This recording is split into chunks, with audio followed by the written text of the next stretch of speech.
Hi there, Heather Steves here, and today I want to share with you a layout that I've created, and I based it on this sketch that I did in Cricut Design Space because I have a bunch of photos that I've downloaded from Instagram. They're a funny size shape, so I needed to figure out how I was going to get them to work out on this layout. So doing that in Design Space just allows me to figure out how it's going to work.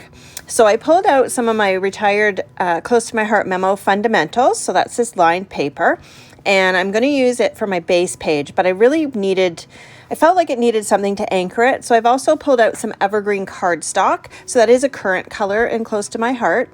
And I'm going to use that to frame my layout. So I've just cut off a 1/4 inch on the one side and then only 1/8 of an inch on the other side. And then that allows me to have just 1/8 of an inch frame all the way or on the 3 sides of this memo fundamentals paper. So I'm just attaching these memo fundamentals down to my evergreen cardstock, and you can see that they're a different color on the opposite side. Typically I end up using that other side on a lot of those papers, but for this one I really wanted the white to be up. So that's what I've done, and I've used my Versamat to line it up. Now, in addition to the memo fundamentals, I've also pulled out some Chalk It Up paper. So this is a workshop from quite some time ago. It's retired, and you can see all the colors on the other side. But you might notice that the evergreen is not included in this kit at all. It's a current color that didn't exist back then, but it matched my photos really nicely, and so I decided to go ahead and incorporate that and mix it in with the colors of the paper pack. So I'm also using some retired flaxen basic fundamentals here, and they are a paper that have a glossy coating pattern on one side and then that same pattern in white on the other side. And you can see when I'm attaching these that I'm lining up my page, my right and left page, so that I can get them nice and even. Sometimes when you cut papers, they're not exactly the same size, even though you measured them. And so you could see that I just lined up that strip on the right. Now it's nice and even, and I'm going to go ahead and just lay out my photos so I can start to figure out the rest of this layout. I pulled out this PML card ahead of time, and I'm just going to use the wording on this one side as part of my title. So I'm just fussy cutting that out, and right now I'm leaving a little bit of strip of that kind of blue background around it because I thought it might help it to just kind of pop out a bit. I also have the compliments, so that's where the school title comes from, and that little bicycle, and I'm like, I have to add this bicycle because the kids all went on bicycles while they were visiting Ottawa. I also pulled out this other PML card ahead of time and a bunch of different die cuts from my stash, and I was just trying to figure out which one is going to work the best. I really like this tag one. It's an Elizabeth Craft die, but I think it's just too big.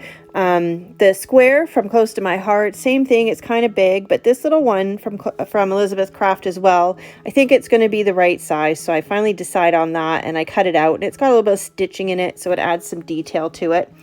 And now I'm going back to the field trip little banner here, and I'm just cutting off that blue that I said I had left earlier because I just don't think it's going to work as well. It just looks better on its own. I also decided to cut out the little thumbtack that was on the corner of the Highlight of the Year card, and I thought it'll make a nice little addition and a little bit of extra dimension on top of the Highlight of the Year. So next I decided to add some foam tape to my embellishments. So I've added some to this banner here, and then I'm just going to attach the little thumbtack using a Zot.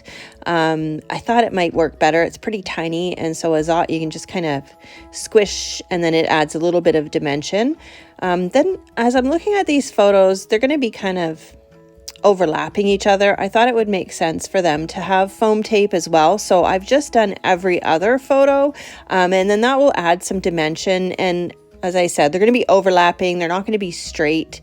So it just adds some more interest to them. And then lastly, I'm going to put a bit of foam tape on that Highlight of the Year embellishment.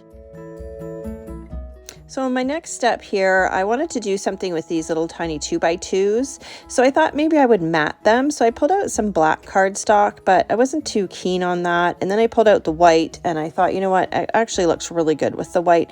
So I'm just going to mat those two little photos with some white, and it's a very thin mat. It's only about 1/8 of an inch larger than the 2x2 photo. So I think the white border around those two little photos just really added a little bit of a pop, and it kind of ties them into the rest of the photos as well. So I'm just attaching them down, and then I'm going to go ahead and start to attach my Instagram photos. So they're just going to be staggered back and forth, just to create kind of a little bit of a random effect. And then I'm also got this little bicycle that I said, like, I really want to use that because those little photos are about the kids all being on bikes. So I just kind of played around with it. Not too sure what I'm going to do with it in the end, but I do keep moving it around. So next up, I want to do something with those photos along the top. So I've just put a bit of cardstock behind it. I'm trying the different colors from the kit. The Lagoon is one of the main colors in the kit, but I'm not too thrilled with how it looks. So I end up settling on Evergreen, which is the color that I use to frame the entire layout. And I think it actually works out really nicely with that color on those photos. So I'm just going to do a quick little jump forward here, and now my photos are all matted, and I'm going to attach them down.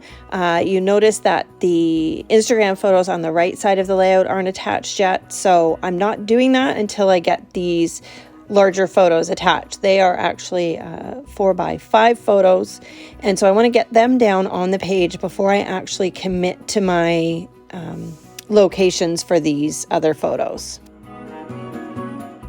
So now I'm ready to commit to the location of the Instagram photos. So again, half of them are popped up and half of them aren't. So I'm just staggering them. I'm trying to make them, again, look random, but also match with what's on the left side of the page so that things just look nice and even. I'm just placing that highlight of the year little embellishment just to kind of make sure that it's going to work still and not cover up my photo. So now I'm ready to commit to the location of that one as well. And then I have to figure out the rest of my embellishments. So I have the Chalk It Up compliments. As you know, I've already pulled out a couple of them. I'm just taking my scissors and I'm just nipping off the little, I don't know, what do you call them? The nibs that are kind of holding them onto the card. So I do this with all of them. I don't like that little thing. You could sand them, but I find that it's just easier to use my scissors, and I just go around and I snip them all off. I've pulled a couple of other embellishments out of there, and now it's time to figure out the placement of everything. In addition to the compliments, I also have the Chalk It Up assortment, which is little tiny puffy stickers. So I thought it would be nice to have a little tab on top of maybe one or two of these photos. So I went ahead and used one to cut out a PML card that's up there. And then I ended up actually deciding to use this zip strip. So the zip strip from the paper pack came with these little words, and I'm going to actually use those instead. I have my corner rounder, so it's just a tiny corner rounder. It works great for zip strips. So I'm just rounding the top two corners with that, and then I'm going to tuck them in at the top of those photos. So I still can't figure out where I want to put that little bicycle, so I'm going to instead go ahead and just commit to my title. So I'm going to get it all stuck down. I like that little star. It's a chipboard star there. I'm going to keep it up at the top there. I'm using Zots to stick that down the smaller chipboard pieces. And then once I have more of those stuck down, then that will help me to just kind of confirm where I want to put this bike. I think what I'm struggling with is I'm trying to create a visual triangle and it's not really working that way. So again, I'm moving on and I'm grabbing the puffy stickers and I'm adding those to build up my little clusters of embellishments. A lot of times when you're doing clusters, you like to overlap things, but I don't have an awful lot of overlap going, but these little puffy stickers just add a nice little touch to a lot of them. So next I wanted to add a date underneath the title where the field trip banner is. So I pulled out Elizabeth Craft stamp and die, and I'm just going to try and see what that looks like with a circle sitting there. I think it might work because of the curve on the banner, but once I get it cut out and I place it up there, I'm really not too happy with it.